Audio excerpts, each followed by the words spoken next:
education hours for credits for nursing, for activity directors, for nursing home administrators.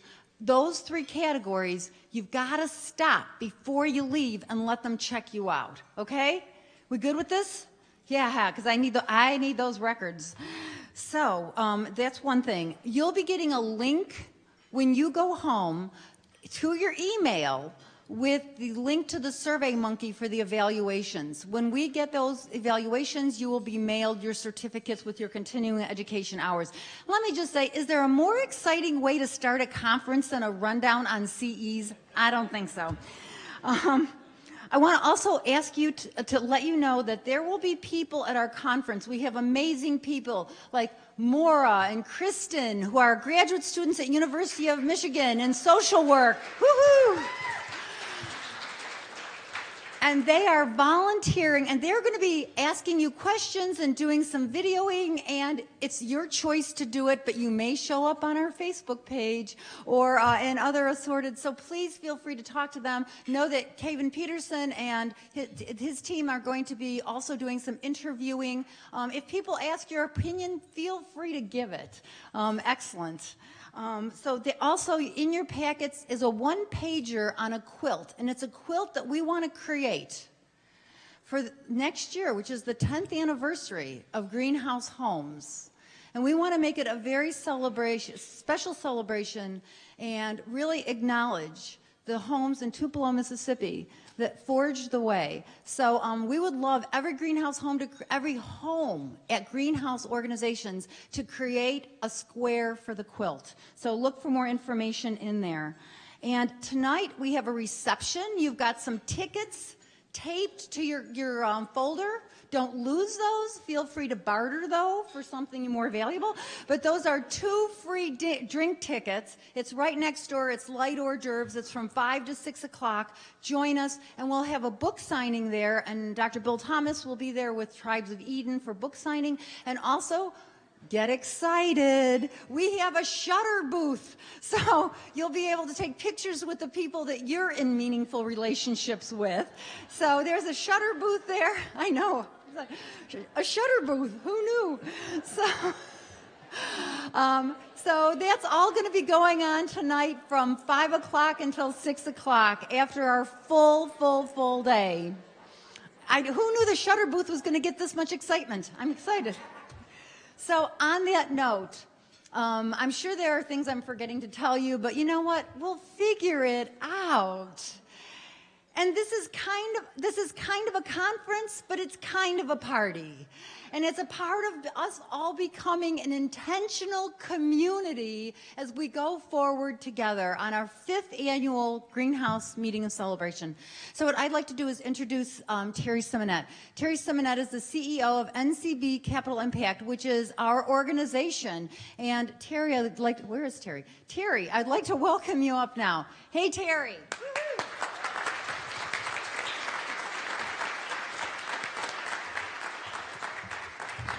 Thank you, Anna. Really happy to be here today. I want to welcome you to the 5th annual Greenhouse Project Meeting and Celebration. And I'm excited and honored to open the meeting today.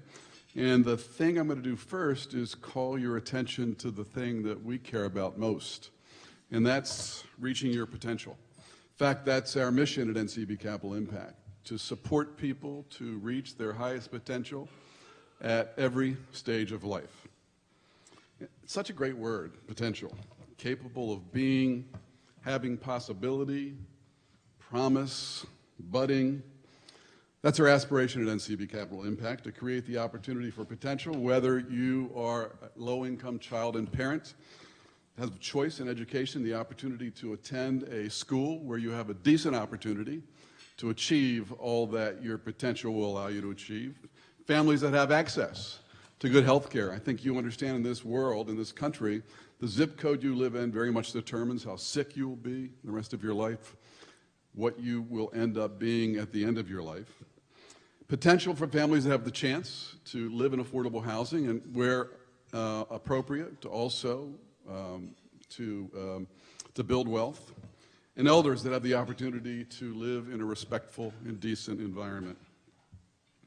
And finally, caretakers who have passion for the well-being of others, but who also need an environment that enables them to reach their potential.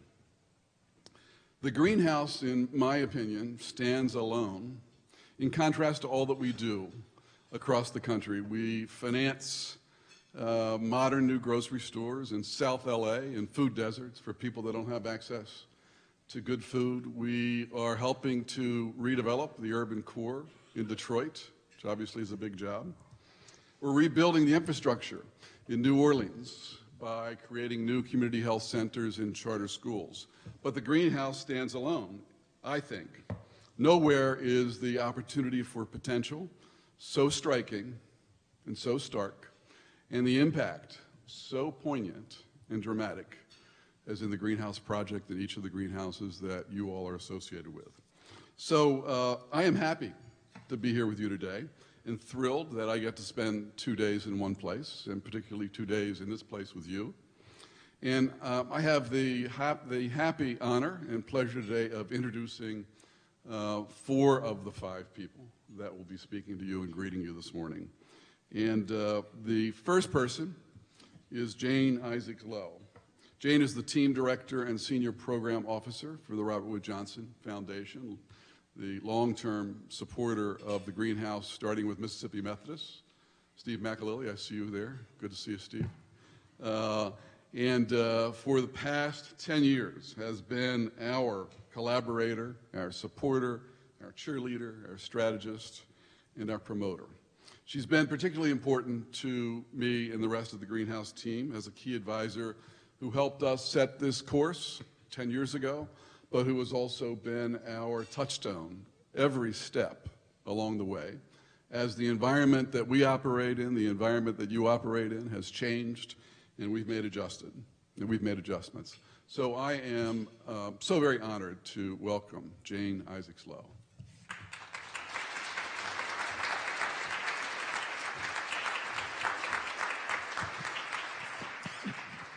Okay, so I have to admit, I felt like an elder this morning, moving at my own pace, when at 8:05, I was still in my pajamas, and I looked and said, oh my God, this meeting starts at 8:30. So here I am, I hope put together. As always, it is an enormous joy to be with all of you this year and really listen to the stories of the progress we've made since last year, whether it's breaking ground for a new house, or whether it's opening a new house, or whether it's continuing to improve the care that you give in your houses. I think a word about the Robert Wood Johnson Foundation. This is the commercial message here. I won't bore you too much with this, but it's important to know that we represent the largest health foundation in the United States, and the mission is, if you listen to NPR, to improve health and health care for all Americans. We really take on issues that to many seem intractable and resistant to change.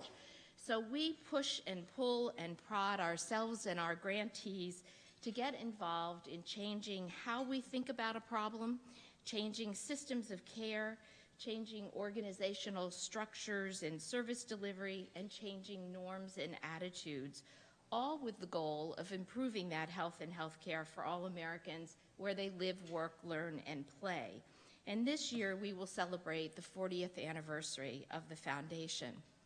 So last night I had dinner with Robert Jenkins and with my colleague Nancy Fishman, who is our research and evaluation officer for this project.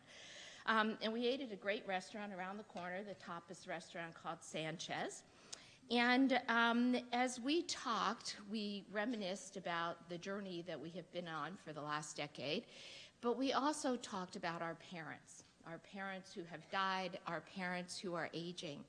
And it was particularly a poignant conversation because I had just come back Monday from Florida, where I visited my mom, who's now in a memory unit in an assisted living facility in a CCRC.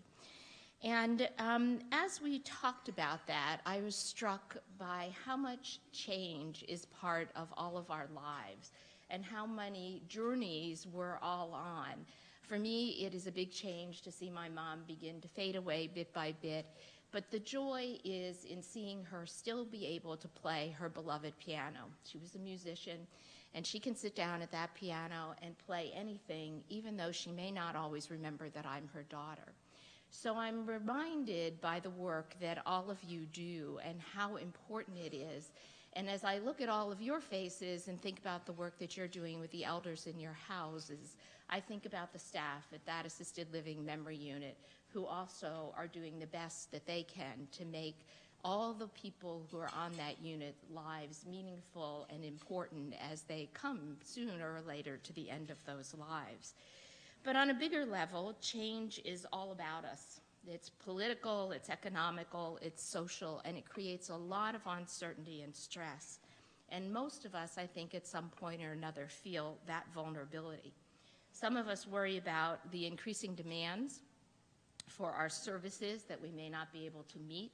Others are worried about the decline in funding, and certainly we all worry about what's going to happen to Medicaid and Medicare reimbursement. And of course, we're always worried about what these changes mean for our elders. And at times of change, where the political environment does not seem to support discussion and solutions for the common good, and where so many children are living in poverty, and where so many people are out of work, it's important to remember why we all do what we do. For it is in remembering that we can reconnect with our passion and our commitment to the positive difference we're making in the lives of elders and their families. So I want you all to take a moment and think about why you do what you do and celebrate your work.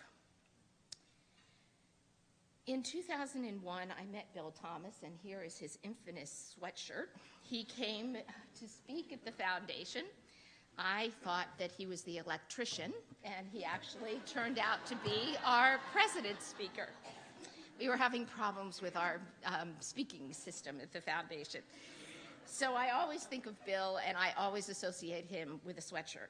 This is different than the one he had on, so he does change those. But he came to speak, and he challenged the staff with a new vision for a different kind of skilled nursing care. One where elders are at the center of the environment, where the care is provided through a revolutionary new workforce model. So over the past decade, starting with the pilot in Tupelo, and it's great to see Steve here, and now spreading across the country, we have supported the replication of this model. It's a long journey, but it's been a great journey. This year, we opened the 100th greenhouse home, and as of today, I think this number is right, we have 134 homes in 21 states with more under development. Now, you might say that's not a lot, given the number of nursing homes that are in this country and the number of people who reside, elders who reside in nursing homes. But like any innovation, it takes time, and it's a lot of time, and it's a long journey.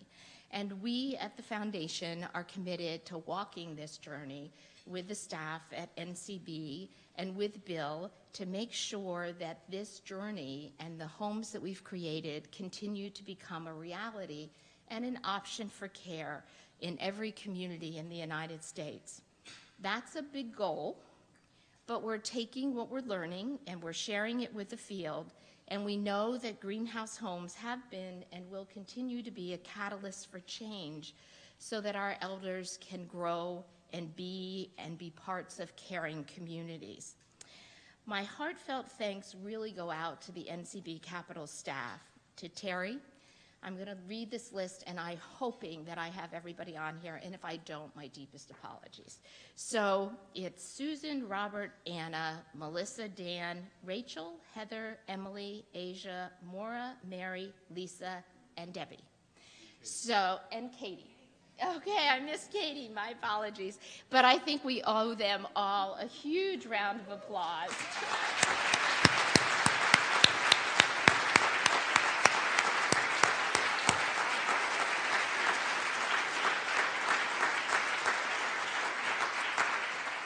And finally, I would just say, I'm not a big Facebook person, and my children tell me my settings are set so tight that nobody can ever find me. But I do follow the Greenhouse Homes on Facebook. So it is always fun to see what's happening in Michigan in the Greenhouse Homes, in Tupelo, in Birmingham, in Pennsylvania, in Boston. So I love those stories. They are enormously inspiring. And it is something that I do read when, besides my children's pages, when I do get onto the Facebook page. So with that, I just want to say I look forward to talking with all of you and being with all of you today. Thanks very much.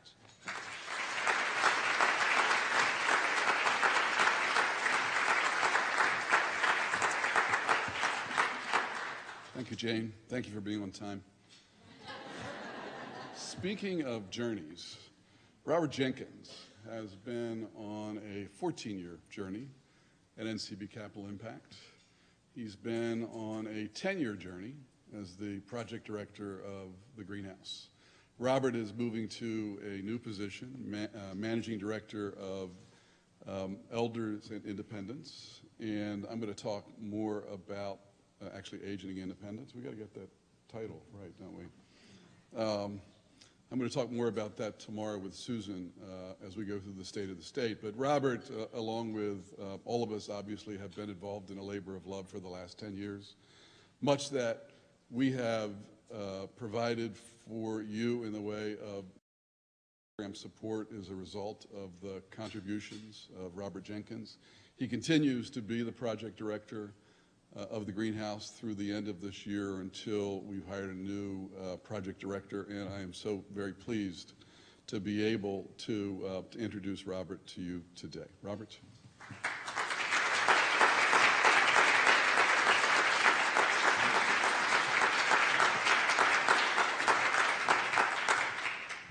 Welcome, everybody. Together we've come a long way, working hard every day to deliver real homes and answer the three big questions people asked us to answer at the beginning of the Greenhouse Project. When we started in 2005, people were asking, will people really want to live and work in greenhouse homes? Will they like it better? Can deinstitutionalization really work to provide good care? And is there really a business case for the greenhouse model? Those of you in this room, together with greenhouse pioneers across the country, answered these questions to yourselves very early on. Even more importantly, you generously opened your doors to our research partners so they could answer these questions for the providers, the policymakers, and others who needed a little more evidence before they decided to join us. Today, as a result of that generosity, we have already answered the satisfaction and quality questions. We know people are much more satisfied living and working in greenhouse homes. We know that they receive better care and have significantly better outcomes. So much better that we may actually save Medicare and Medicaid between $1,300 and $2,300 a year per person for everyone who lives in a greenhouse home. And with the introduction today of the business case, we finish answering the third big question. In fact, using the averages from your strong occupancy and revenue performance, we can now say that in addition to being the right thing to do, the greenhouse model is a good business decision. I will provide an overview of the business case later today for those of you who are interested. So having answered these questions, the Greenhouse Project moves to its next phase, and our next phase of working together with you to sustain what we've accomplished and accelerate the spread of greenhouse homes so that when needed, they will be a choice in all communities. So far, we have 54 greenhouse communities across the country, and each of those communities has the choice of a greenhouse home when people need care. So many today that 2 greenhouse residents have been able to live in a greenhouse home in their hometown, and when they wanted to be closer to families, they were able to find a greenhouse in the town where their family members lived. This is an impressive achievement, one that we can be proud of and build on as we move into our next phase together. And as a new phase starts in any project, things often change. As Terry said, at the end of this year, I'll leave my role as the director of the Greenhouse Project. And using what we've learned together, I'll work to help NCB Capital Impact expand our work to support aging and independence in other areas. It is, of course, a change that comes with mixed feelings. I regret that I'll not be working with each of you each day, working with new greenhouse adopters day to day, and with the greenhouse team. At the same time, with so many changes coming in the next 20 years for aging, I'm excited to apply what you have taught me about the greenhouse and successful models of aging to other areas of pressing needs. And some of the innovations I'll be working on, especially finance and policy innovations, will help us spread the greenhouse homes even further. In my transition, it helps a lot to know that the greenhouse team is stronger than ever, more capable than ever, and more inspired than ever. They too are taking what we've learned together and building new tools and capacity to be ready for the expansion you all will help drive. As I move to my new work, I want to thank each of you very personally for partnering with me and the Greenhouse team. Until today, your partnership was, to varying degrees, an act of faith and compassion for those you serve, and an act of trust and friendship toward the project. For your trust, friendship, compassion, and the most meaningful years of my career, I'm deeply grateful. I also want to thank each of our other partners, Bill Thomas, the Robert Wood Johnson Foundation, NCB Capital Impact, for their faith in each of us and the generous support they've provided. Finally, I'd like to thank each of the Greenhouse team for their extraordinary hard work and commitment. Thank you, and enjoy the 5th annual Greenhouse meeting.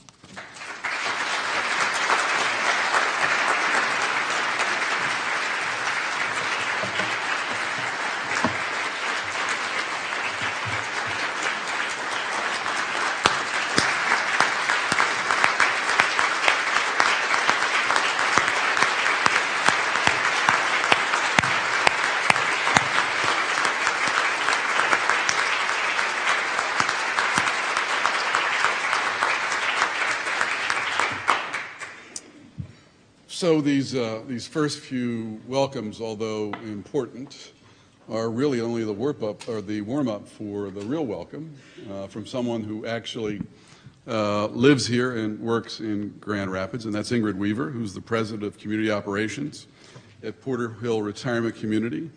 Understand Ingrid left college, came here 20-some years ago, so has been working at the retirement community for that long. Porter Hill's been providing care for 40 years and continuing in its service and innovation to older Americans by opening 2 greenhouses, I guess 3 years ago.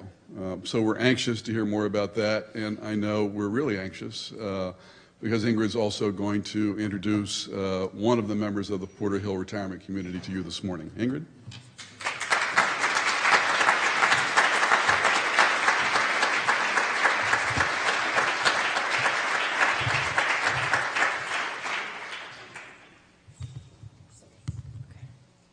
Thank you. Can everyone hear me all right? Yes. Well, I'm honored to be here with Carl Eschels. Carl lives at one of our communities called Cook Valley Estates.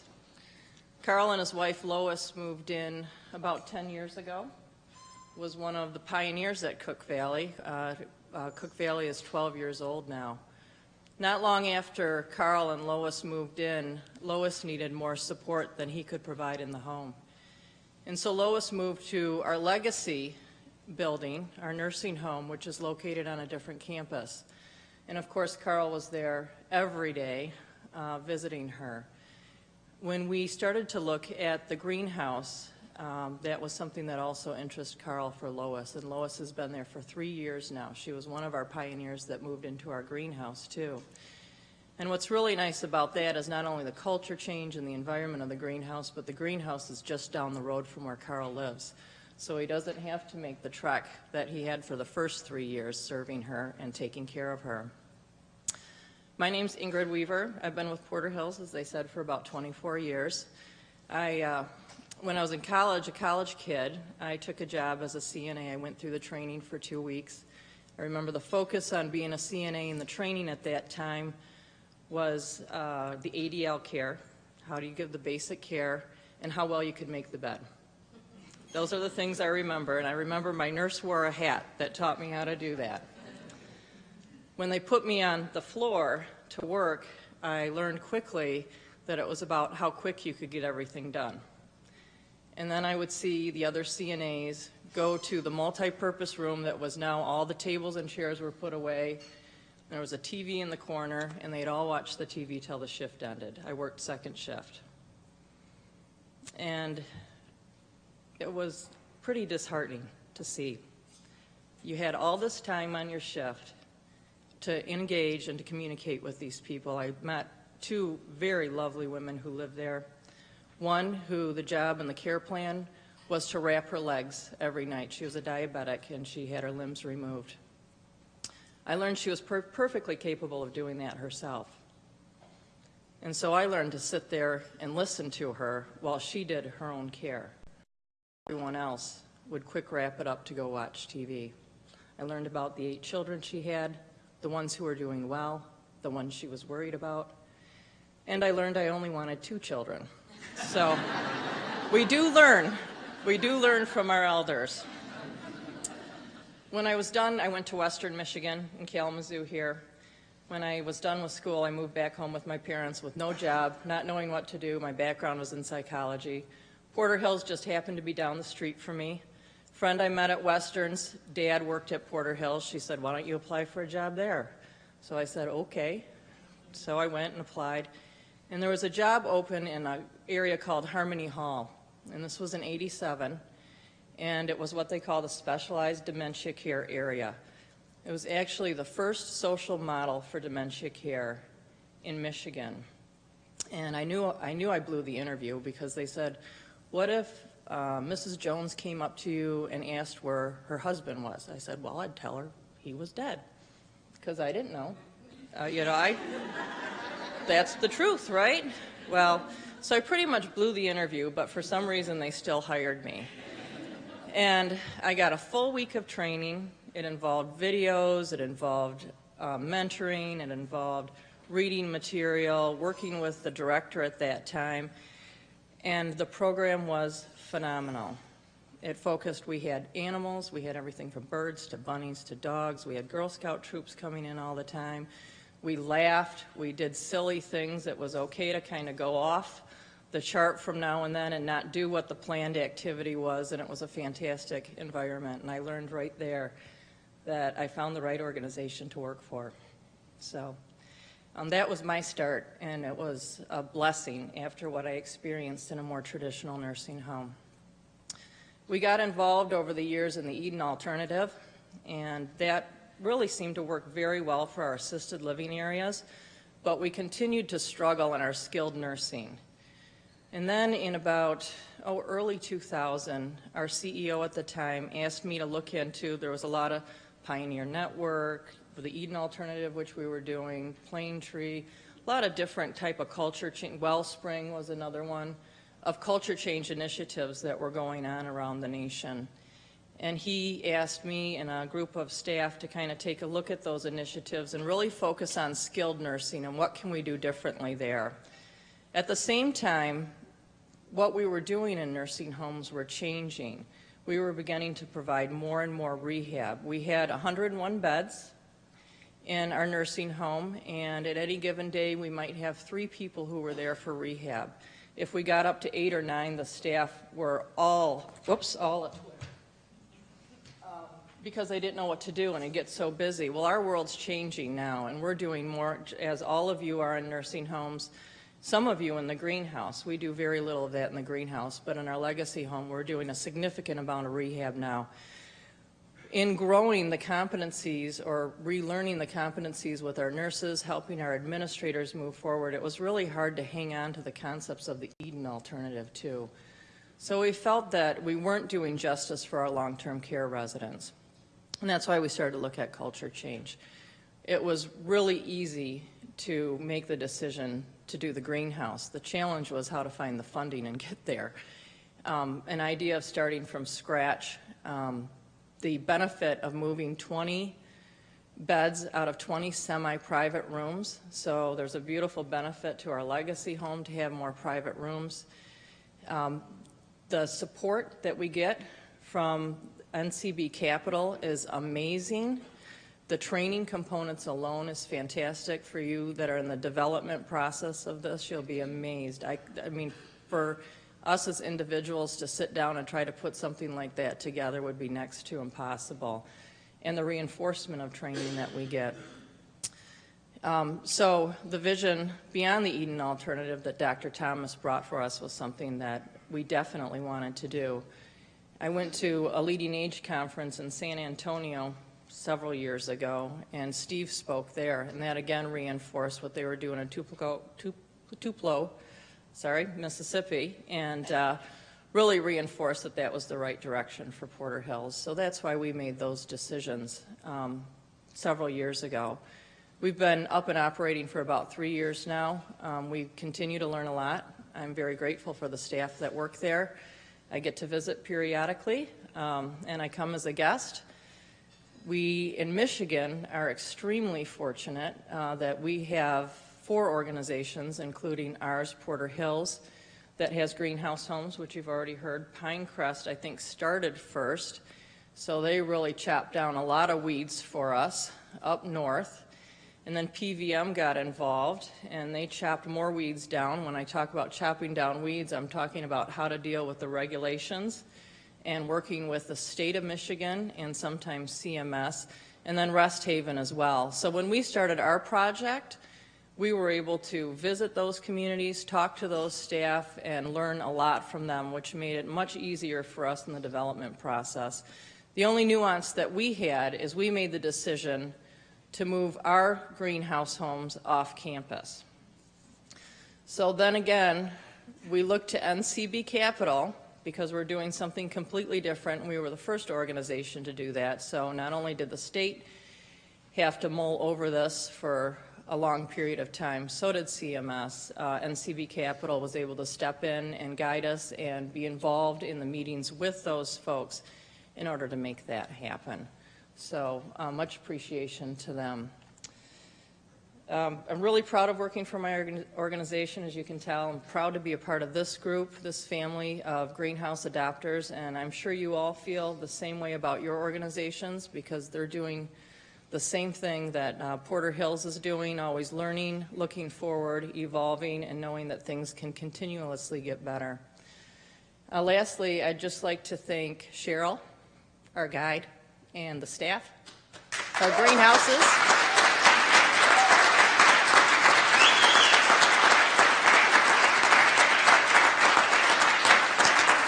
If they could just stand up a minute.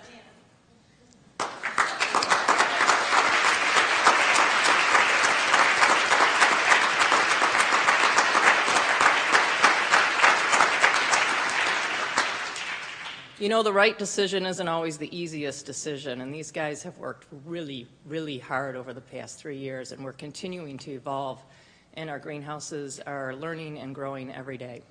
So thank you. Carl?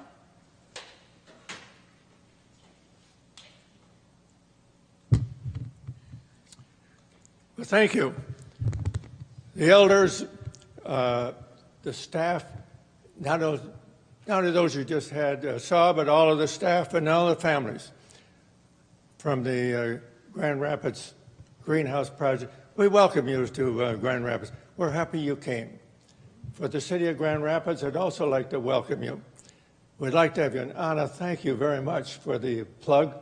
We are known for not only places to see, things to do, but some interesting social activities and different foods. So celebrate with our celebration on the Grand across the river, a Hispanic festival, anything else that's going on, in addition to learning what you're going to learn about your work and your project. Enjoy yourself while you're here. We're delighted to have you here. When you visit the greenhouses tomorrow, from the elder standpoint, talk to us. Tell us where you're from, what you do, visit with us. It will be the highlight of our day. It'll give us something to talk to our family about. And we can sit back and reminisce about all those wonderful people that came from all over the country to visit us. Make the most of your time here. You'll have a wonderful program, some excellent speakers, but in addition to that, there's a vast fount of knowledge in this room. Take advantage of it. Speak with others. Eat with someone else. Visit with them. Learn from them. Share with them what you have learned and what you can pass on to them. For those of you who are here who haven't yet opened your greenhouses or you're thinking about it, you know, the visit there gives you an excellent opportunity to see one in actual operation. You might also ask the elders how they like it and find out what they really feel about it. May be different than what Dr. Thomas and others tell you.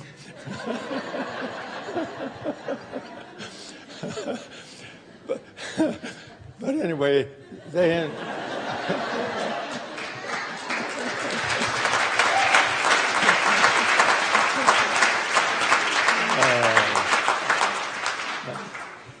But this is our wish for you, that when you get home, that you think back that wonderful trip to Grand Rapids. I saw a lot of things. I learned a lot. I met a lot of people. I made a new friend or two. And I also got recharged on why the greenhouse concept is so much better and works so well for those who are put in our charge. So that's our wish for you. We're glad you're here. Enjoy yourself.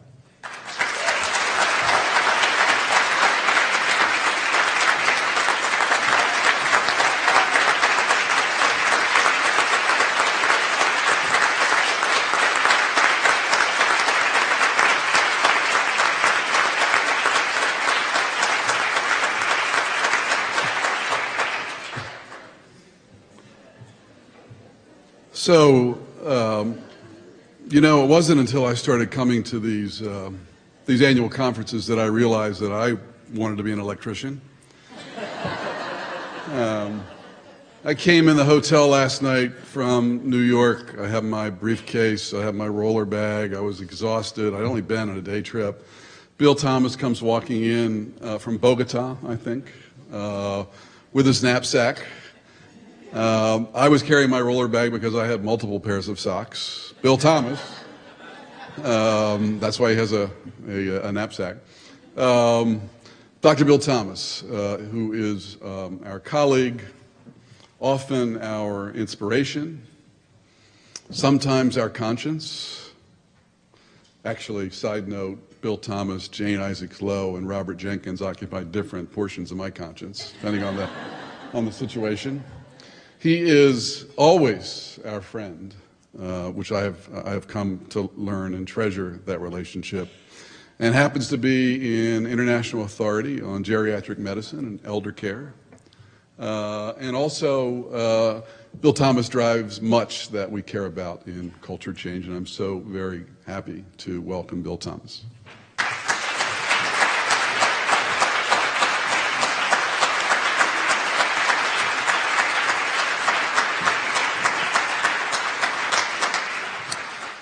Good morning, everybody. It's true what Terry said. I got in last night from Bogota, Colombia. And to the people watching on live streaming in Bogota, I say buenos dias. The people of Bogota invited me to their wonderful city to talk about the invention of a new old age in Latin America. And I had a wonderful time with them. And I had it was very illuminating for me to see that even though the nation of Colombia, which is so beautiful and proud in so many ways, is struggling with mythology that surrounds aging in much the same way that the United States is. I had expected to go to visit my new friends in Bogota and to find that I didn't have as much to say as maybe I thought I would, because things would be so different. But there are differences between Colombia and America, but there are many similarities. And the similarity is in the human condition. People love their older relatives. And we all wake up one day older every morning. And that's true here and in Colombia and in South Africa and in Iceland. It's true all around the world. So I just want to say to you, just my first observation is, although your focus on a day-to-day level is often very much directed toward a specific location and specific people that you care about and serve, you're actually part of a global reimagination of aging, a reimagination of life beyond adulthood, a reimagination of elderhood. And every day as you're at work, you're actually developing the language and the stories and the techniques and the methods that will ultimately be of service to people all around the world. And the other thing that is, I feel, part of my responsibility to the greenhouse is I'm the greenhouse historian in some ways. And there are lots of people who know parts of the stories that I don't, but there's one part of the story that I know that I want to share with you this morning. A long time ago, after the infamous hoodie at the at the foundation episode, miraculously, the Robert Wood Johnson Foundation had offered me an opportunity to have support to build the first greenhouses. It's pretty exciting. And I knew for certain that the first greenhouses were going to be in upstate New York. You're already knowing where this is going. So I was on the staff, medical staff, at a health system in Utica, New York, which is a very fine town. And the hospital administrators were all ready to go.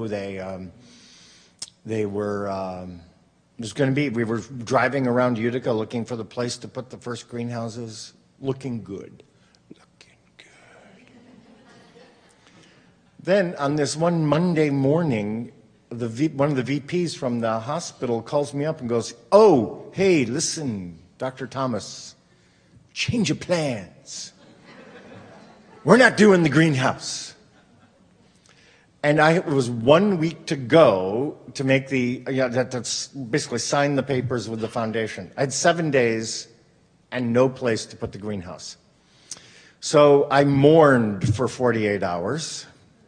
And then on Wednesday, I picked up the phone and called my friend Steve McAlelly in Tupelo, Mississippi. Steve has been a long-time leader and innovator in the field of aging and in the state of Mississippi. And I didn't even call to really tell him my bad news, that I'd had my big shot. It's like, I think, maybe getting up to bat at in the major leagues and then you just whiff, you know. So I didn't call him to tell him that, but we were talking about the Eden alternative and other things, and then I told him my sad story. And Steve said, "You know, I don't know, maybe we'll build them." Because they were right in the middle of a process where the people, Steve's place, they were in Tupelo, they were looking at replacing an older building, and they were thinking about building another building like it. And so this was on Wednesday, and I want to give you an idea why Steve belongs in the pantheon of the great leaders in long-term care. That was Wednesday. Saturday, he had half a dozen people from his team at my farm in upstate New York. Who does that? Aren't you supposed to have like 5 meetings first? I mean, come on. So, including the architect, And we got together, and then the next Monday, I called the foundation, and I'm like, change of plans. We're going to do them in Tupelo. And they're like, Tupelo? Okay. That's how I remember it anyway. So I want you to think, just for a minute, everybody where you're sitting, I want you to think about this. Imagine being a leader who's got a plan to build a replacement nursing home, gets a call from a friend and fellow advocate for change, that would be me, and on the basis of a phone call and a visit with the board of directors, changes gears, tears up the plans they already had, redesigns the entire project. Now listen, here's the kicker. To do something nobody had ever done before and nobody knew if it would work. Think about that for a minute. That is leadership. And there is no leadership without risk. One of the things that happens to us so often is that we aspire to, we work to be leaders, but we're too afraid of risk.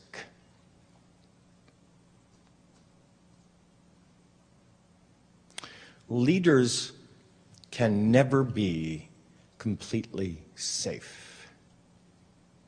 It's not in the role. It's not in the job description. So I remember, so just to give you an idea, here we are, we build the first greenhouses, and we're moving people into the first greenhouses. The first night and we're in the greenhouses, there's tornadoes! What? I'm like, what? Don't you know what we're doing here?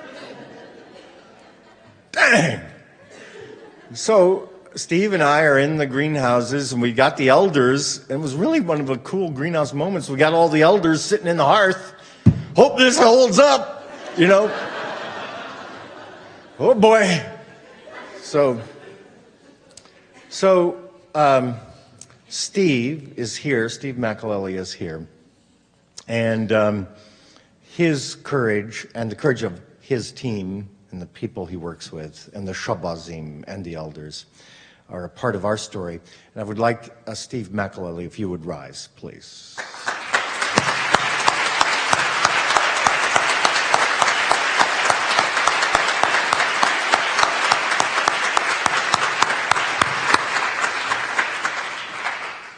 You'll have to talk to Steve later, because he may have a slightly different version of the story. It's pretty close, pretty close, pretty close. So, okay, so as you can tell, we're sort of on a little bit of a story theme here, and Anna gave me my theme for the my talk, and it's about meaningful engagement. And of course, as always, I want to change that a little bit. So I'm really going to talk to you much more about stories. I'm going to tie my speech around sort of a big thing that's going on for me is I have my second novel came out in April, and it's called Tribes of Eden, and it's going to be here if you want to have it. But if you don't want to get it, you can hear about it now and save yourself the money for the book. That's always good too. But anyway, the book is really a story about how what we believe in the greenhouse home movement and in the culture change movement and the Eden alternative movement, all of us together, PHI, the whole gang, what we all believe, how these ideas can be applied to society as a whole. Because again, we spend a lot of time thinking about our people and our community, but what if? What if there was an opportunity to explore how our ideas can be of influence in society as a whole? That'd be kind of interesting, right? Now, Here's the trick. I want you to imagine that you come and see me later and you buy my book and you get up there and I sign it for you and you take it back to your room and, all the confidence, I'm going to read this book. You open it up and all the pages are blank. How would you feel about that? You sort of got promised one thing. Hey, this is supposed to be an exciting story. But all the pages are blank. And yet, now listen to me. The cover is on the book. The paper is all there. But there's no story.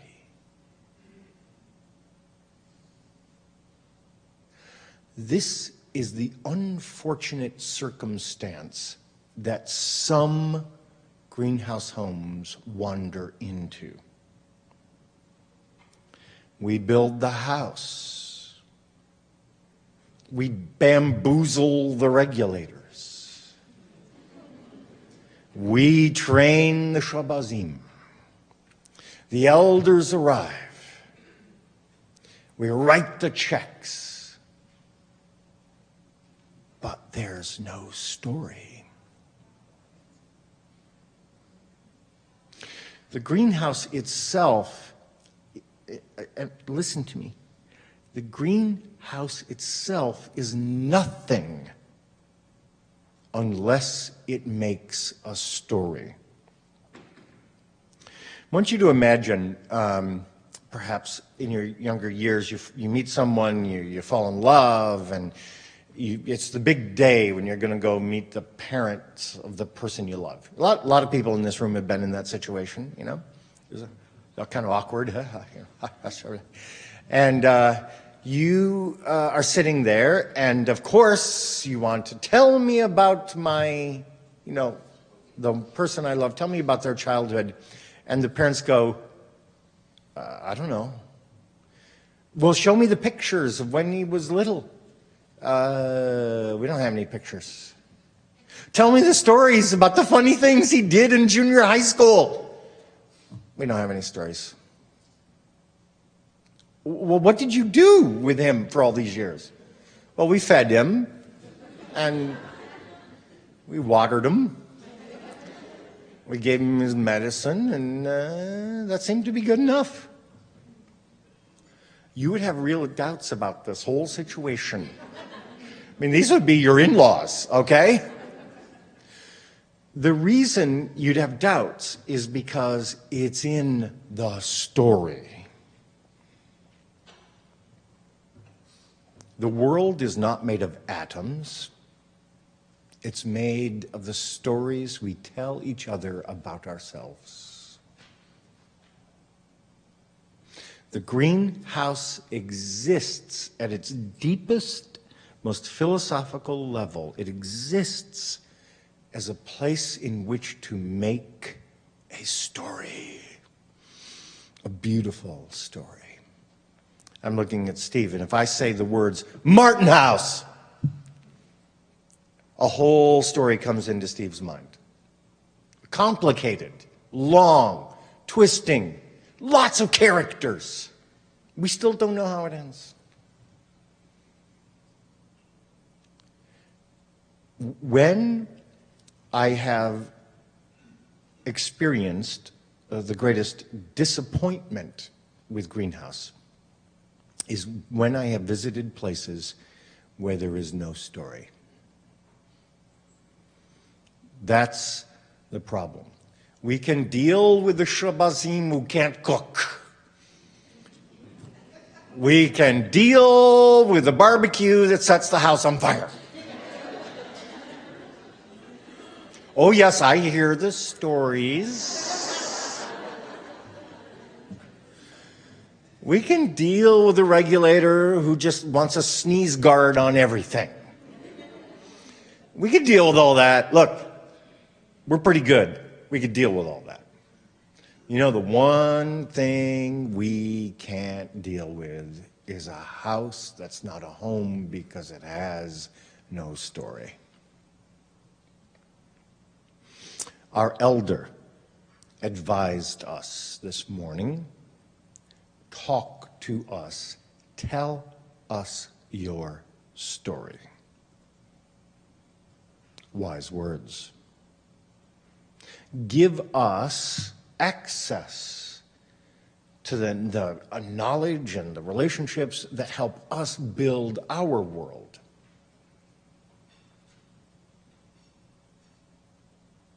So back to the novel for a minute. In the novel, the genre of the book is called, it would be called a post-apocalyptic thriller. You've seen lots of movies like this, and actually they're trying to sell the movie rights in Hollywood. I'll let you know how it goes. It's a post-apocalyptic thriller, and the idea is, like a lot of the movies you've seen and so on, the wheels come off, and there is a collapse of society, and one little part of society remains untouched. A little collection of greenhouse homes where people live together, celebrate together, love, laugh, they're born and they die. That little corner of society survives. And what happens in the book is basically a new totalitarian regime comes up. And I got to tell you, when you're sitting there as an author, and I'm going to talk to you about this in a minute, but when you're sitting there as an author and you have to, like, okay, I'm at this point in the book, I got to think this up. I had to think up, what would a really scary totalitarian regime be? Ah, I know. I took a typical conventional nursing home and just applied everything to the people living in this totalitarian society. So everybody's on a pureed diet.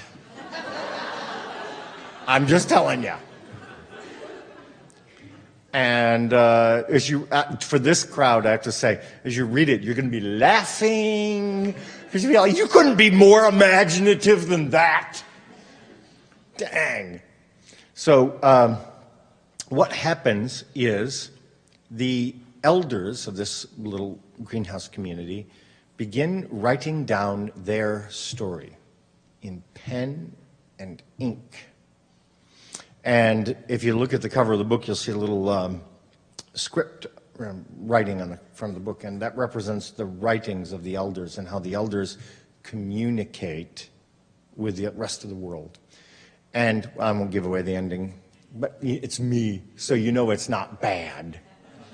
But in the end, what sort of saves the world are the memories of our elders and the wisdom of our elders. And that's the thing we can rely upon. Now, I'm going to say a few things in particular about meaningful engagement. And I want to paint a little bit of a picture for you about a day in the greenhouse that I've seen, that I've witnessed, that I believe in, that I think is important. The first image you need to have when you go back, or you're creating greenhouse homes, or you're going back into one, the first image is, this is a sailing ship.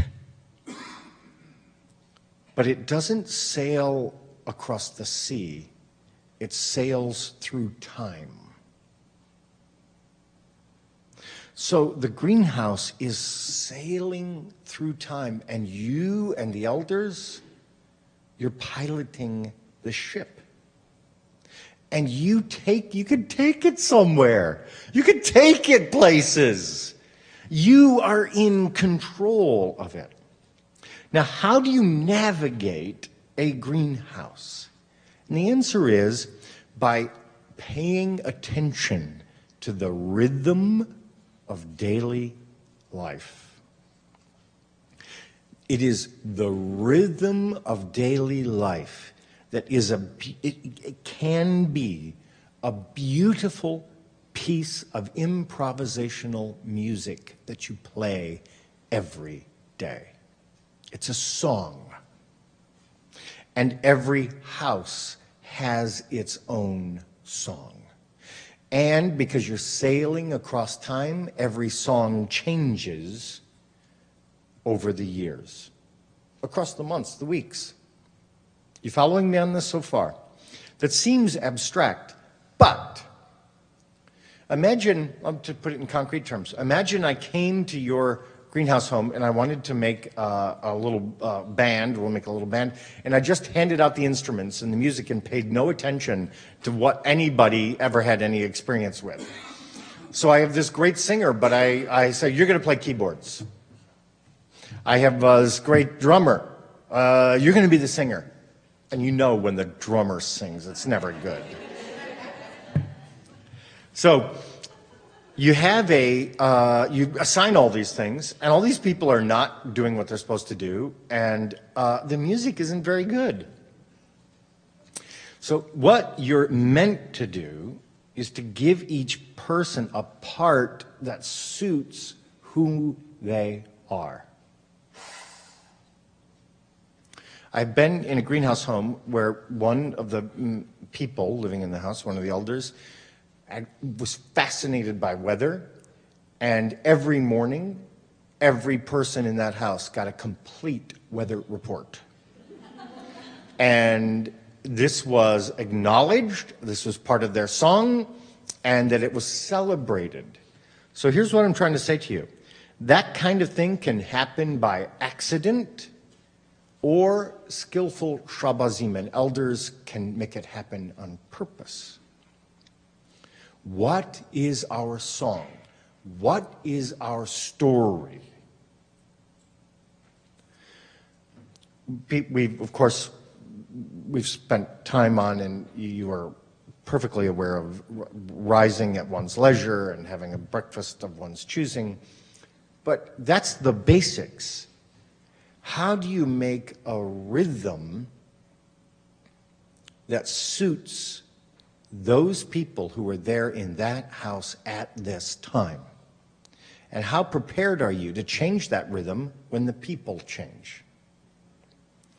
Third point about this is that a story isn't a story unless you tell it. There's another version of this which you might be familiar with. Stories only happen to people who can tell them. Did you ever notice that?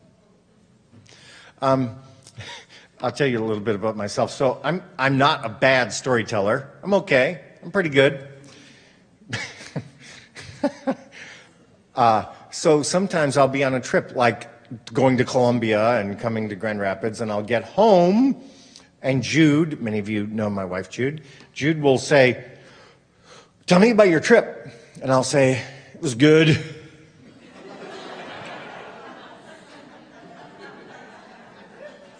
Then she brings the heat. "Tell me the story." Oh, yeah, I can tell you the story.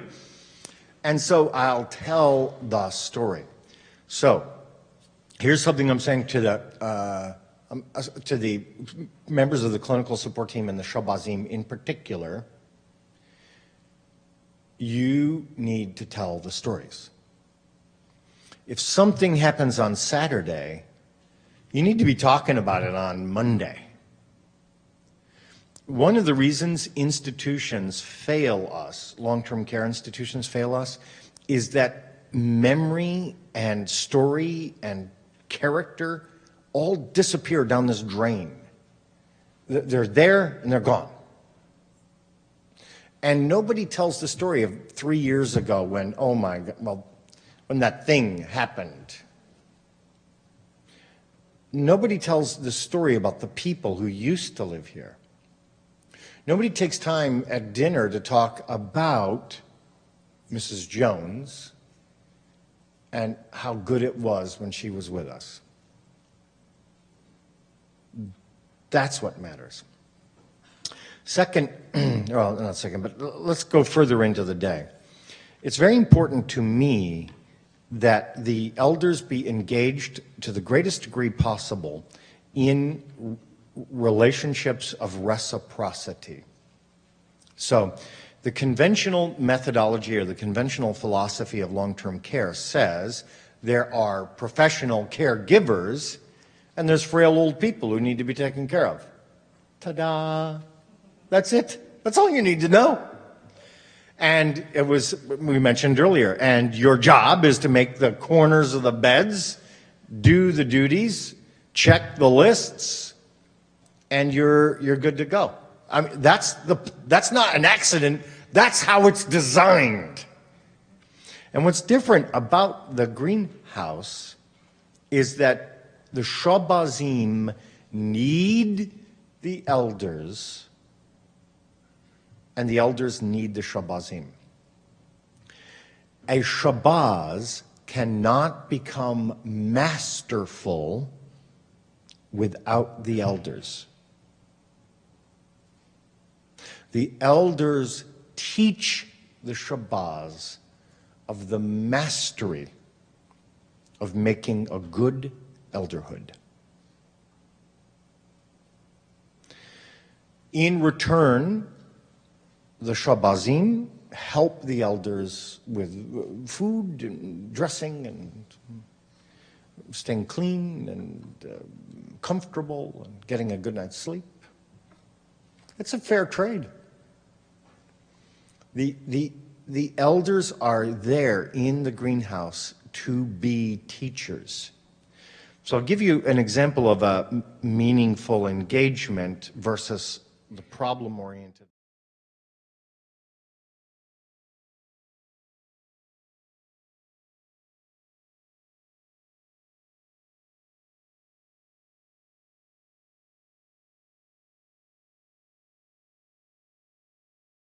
We call it perseverative speech, okay? And there's a lot of different reasons for it, but there's a story that goes back to Tupelo, and I don't remember the woman's name, but a woman moved into the greenhouse who had perseverative speech and was at the big wooden dining table perseverating. And everybody was like looking around going, oh, this is not good. Within a week, the Shabazim had discovered that the person who was perseverating was actually saying words. In the institution, all they heard was like, ah, ah. In the greenhouse, they knew what she was saying. They could understand her speech. And it turns out that if they got what she was asking for or met her need, she stopped calling out. I know you're not like that. I know that when your needs are not met, you just sit quietly. So what we learned was that in meaningful engagement involved learning what this person was saying. And I'll take it to a broader level, what in long-term care is referred to as problem behaviors, we refer to as unmet needs. And that if you want to be as effective as you can possibly be at helping people cope with what in the old language was called problem behaviors, you need to be masterful at identifying unmet needs. We good so far? Now I'm putting you to work as usual. I would like you to spend 5-7 minutes, something like that. I'll just listen to you, talking at your table about an example of meaning.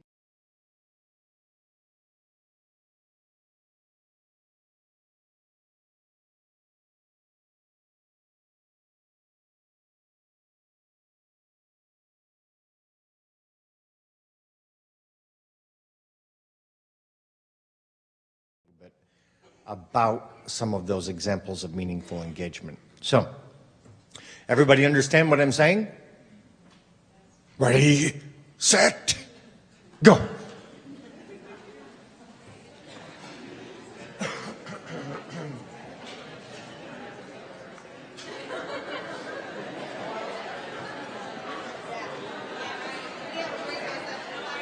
I am so good. Oh, no, this is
Hey everybody, Dr. Bill Thomas here at the Greenhouse annual meeting, and we're talking about meaningful engagement in a greenhouse home among elders and so you, your family members. And right now the group is talking about examples of this sort of thing. So if you're watching and you want to do this with people you're with, or just reflect on it yourself, stay tuned, because when we come back, you're going to hear some pretty cool ideas from basically the best leaders in the nation. Thanks, and thanks for tuning in.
In fact, I'm pretty sure that would have been more effective, even.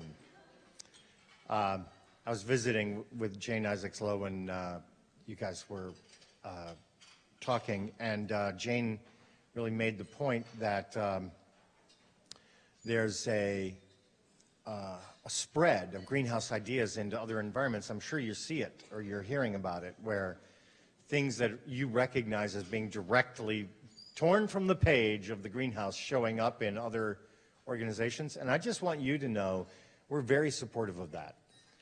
The ideas belong to no one.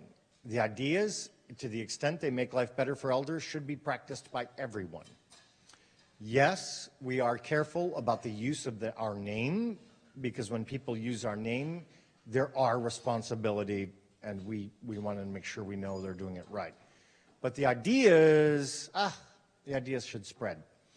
So I'm going to start my little meaningful engagement thing by telling you about something that the Eden Alternative and Capital Impact and the Foundation are kind of all coming together to do, and that's to provide you with access to something called Embracing Elderhood Guide Training. Here's the deal. Our elders have these incredible stories which often aren't told in full. And so the Eden Alternative has developed a very clever technique for pairing community volunteers with elders, sort of a recording partner and a storyteller together, to pull out this amazing story that you thought you knew this woman, but there's a lot more than you knew. So if you attend the Embracing Elderhood Guide training, you can set this stuff up. You can benefit from everybody else's experience and start doing this in your greenhouse homes and start becoming masters at pulling the stories forward and into the community where they can really work. So there, Laura Beck, are you in the room? Yeah, Laura, can you just stand up just for a minute? Laura is representing the Eden Alternative and is one of the co-developers of Embracing Elderhood, and there'll be information and cards around, and you can do it. I love it. So it's something that we're doing to help you fulfill the promise of meaningful engagement. So who's got a story? Who's got a meaningful engagement example? Oh, we have one. Yeah, we'll just go to Linda right here. Oh, darn. Okay. In our legacy home, before we built our greenhouses, we had a lady named Shirley. And Shirley was had some very bad behaviors. And it got so bad that we had to rotate our CNAs because nobody wanted to work with Shirley because it was such a trial, and it was just so difficult for them. when we did our greenhouses, we took our 60 elders in our 6 houses who had lived on our campus the longest, and Shirley was one of them. So Shirley was in our bottom floor, and it turned out that her unmet need was fresh air and sunshine. And when Shirley was able to go outside, and she rolls around on our courtyard by herself, and they can see her through our big dining room windows, and they leave the door open. And when you go by, I was sharing with them, you'll go by and you'll say, "Hey, Shirley," and you get this. Nice. But the other thing was that I was sharing that when her husband died, who visited her every day, the children put a story together. And in almost every picture, Shirley and her family were gardening, camping, at a lodge, outside, fishing. So it was an enormous unmet need that she did not have in the legacy home. Mm-hmm. Thank you very much. Oh, now, don't be shy. Oh, yes, over here. Very good. Makes me run for it. Don't trust my throw. Hello. I think here, I have a person that I work with at the greenhouse who, for quite a while, would watch a movie or TV after lunch that her mama put in. Yep, her mom. She's that young. And what happened, I realized, looking at photos of her just past life, that she was very active and a lot going on with her. So I started asking her, you know, what are some things we can do just to make your day better than yesterday? It turns out, picking flowers. So I think the last year, you know, the team I work with and myself have just been really active in trying to get her outside. We have a pond at Porter Hills. We walk around often, and there's turtles. But what happened to me the most that kind of got me shaken up right now is that I had a daughter recently.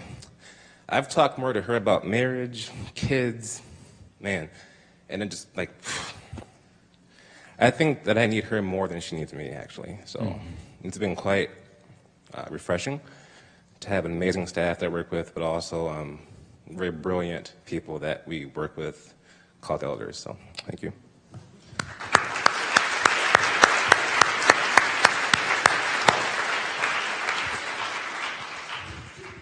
Yeah, I've just got some quick ones that are my favorite things of meaningful engagement. And one lady you'll meet later today, she'll be on the panel of elders.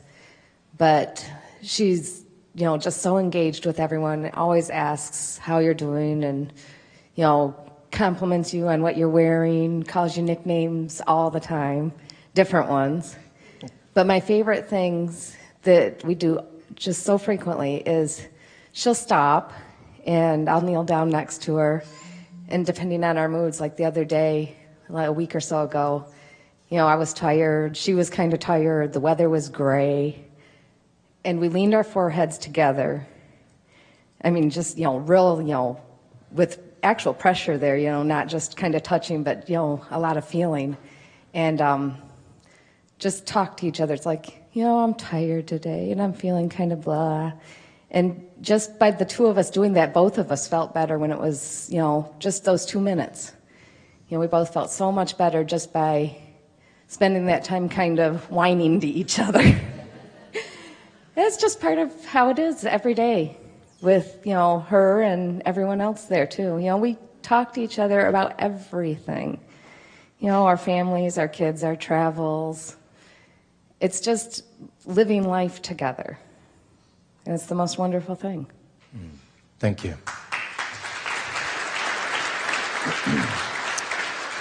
We're going to go to the next, go ahead. And, you know, Kaven Peterson is here with the Changing Media Group. And as you see, the cameras and the gear and so on and so forth, social media is a big deal for us because when you are changing the world of aging and you are up to your elbows and working with elders, the mass media is not especially interested in that story. So it's our duty to tell our story, and social media helps us do that. So we're actually live streaming our event, and I'm just going to put it out there. A viewer of the event asked if a Shabazz would speak to what makes a great Shabazz. So for the Shabazim in the room, if you'd think about that, we'll go to the next comment, and then we're going to come back to a Shabazz who would tell us, because the viewer would like to know, what makes a great Shabazz.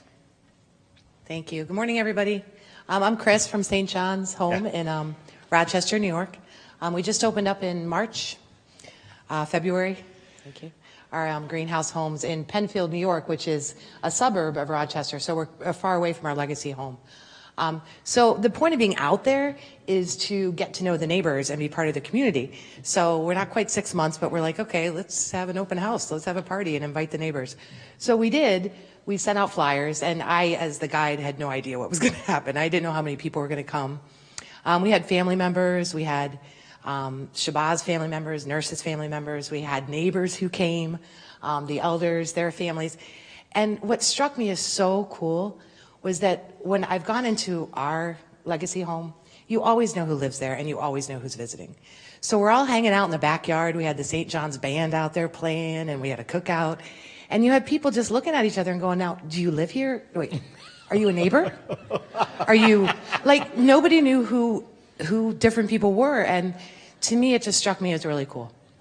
And the elders were so proud to show off their house and have people over and, you know, have you got something to drink yet? And it was a great time. So that was kind of our first steps into community engagement and some meaningful relationships. So we're excited to have more of that, but it was pretty cool. Thanks.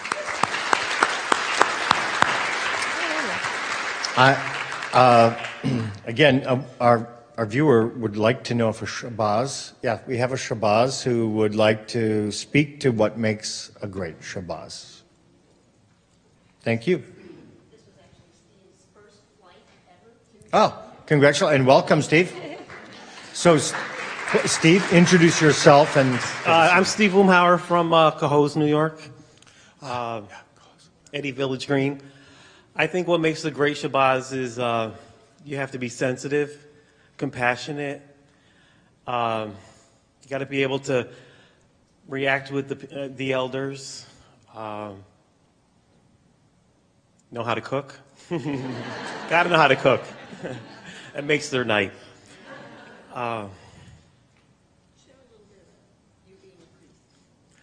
The other day I come into work and there's this little lady. She's in a Jerry chair and she goes, "How's my baby angel today?" I said, "I'm doing fine. How are you?" She goes, "I just want to tell you, you were the best darn priest St. Patrick's ever had, and I've always adored you." So, of course, I go down, I kiss her on the forehead, and I bless her. And the next day I come in, I'm coming through the living room, and she goes, "How are you today, Father?" So Shabazz is flexible. Absolutely. Very good. Gotta be flexible. Thank you.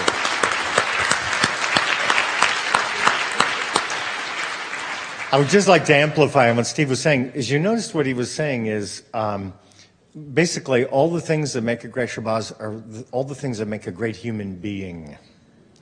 And so one of the reasons we're so blessed is, as I was saying before, it's not the building, it's not the architecture, it's not the finishes, it's not the trim, it's not even the policies and procedures. It's creating a place where a blank page can be filled with a story. I go back to this point about the novel. You buy the novel, you open it up, there's no story in it. You're not buying paper and ink, you're buying a story. That's the deal with the greenhouse. We get mixed up sometimes because of all the darn work we have to do to get the paper and ink. It's really hard that we sometimes forget it's the story. That's what matters most. Let's take one more and then we'll wrap up. Yeah.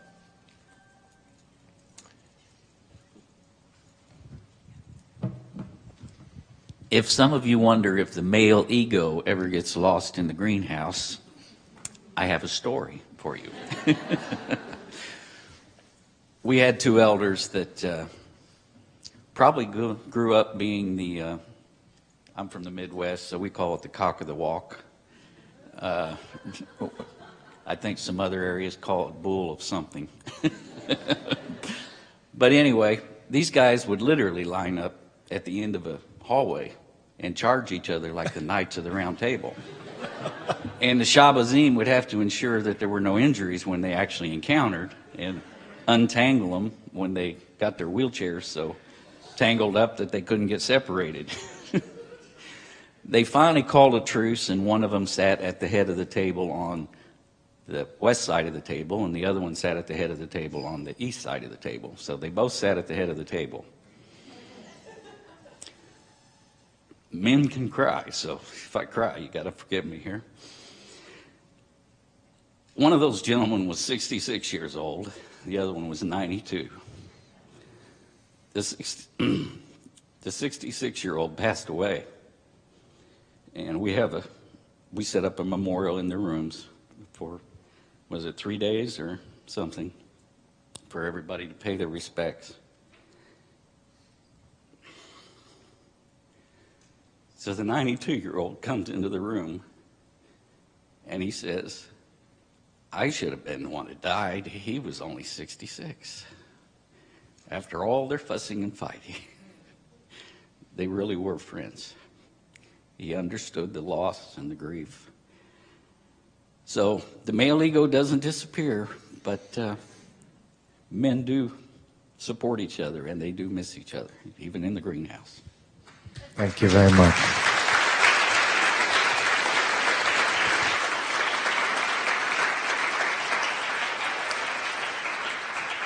So now it begins. I'm going to get down. We're going to take a break. We have lots of excellent things for you to learn and for me to learn. I'm going to learn a ton, so I hope you learn even more. Anna.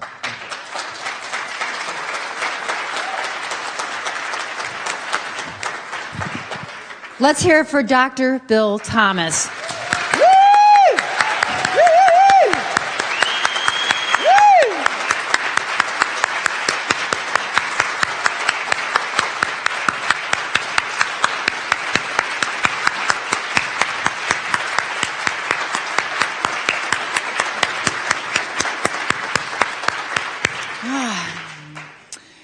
So are you ready? Yeah? So we have some sessions.